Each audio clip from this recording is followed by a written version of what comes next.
diaspora organizations are never political arms. Even other countries have got diaspora organizations. They are independent, but they work with the government when it comes to development issues. What it means is that diaspora organizations are organizations of the people who live outside their countries, and they engage into the development of their own countries, meaning the home country, the country of origin. And this is the same case with Burundi. So we are members of the diaspora. We live outside Burundi, and our intention is to contribute to the development of Burundi. So we are not part of the government. Neither are we, do we have political aspirations. We are not.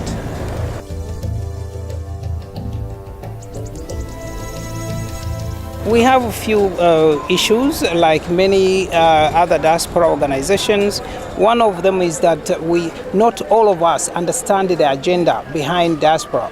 The agenda here means a focus on contributing towards the development of our country, and not everybody is on the same page. So some members of the Burundian diaspora are fully aware of what this concept means, but others still are not sure. That is one of the setbacks. However, that does not stop us from proceeding with what we need to achieve. We will continue to explain and talk to our colleagues until probably we are at the same page.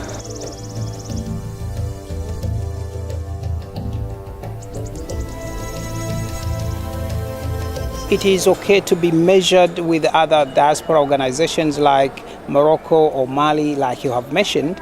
There are even more advanced diaspora organizations like the Chinese diaspora or the Indian diaspora. Those ones have gone really far. We are still a young diaspora organization. We have just started.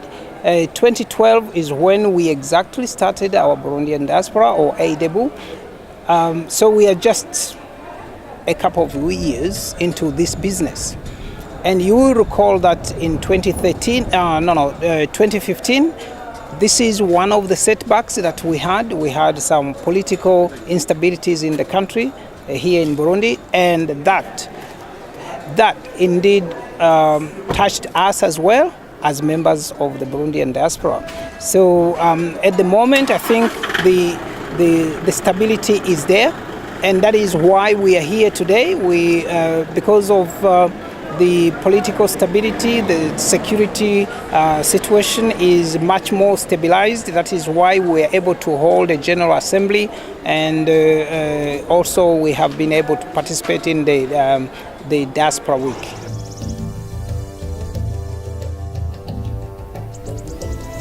We still have some talking points, and that is quite normal. There are certain issues that we still wish we have to discuss with the government. For example, the issue of communication priorities and being able to understand more about the development agenda that the government has got, which relates to the diaspora. We have just heard about the Burundian diaspora policy. We have not been able to internalize it. We will still probably seek some clarifications here and there. And also, it is important that we know a bit more about the investment codes.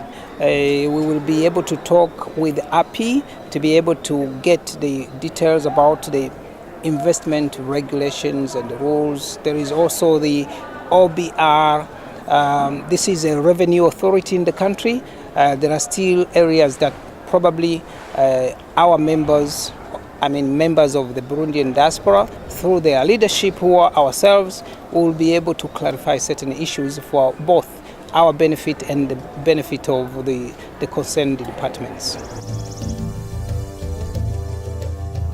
What I would like to say is that for our members who are outside there in different countries, many countries of the world, We want to extend the message that it is quite peaceful in Burundi, because some people had some doubts about the security situation. We don't doubt it at all.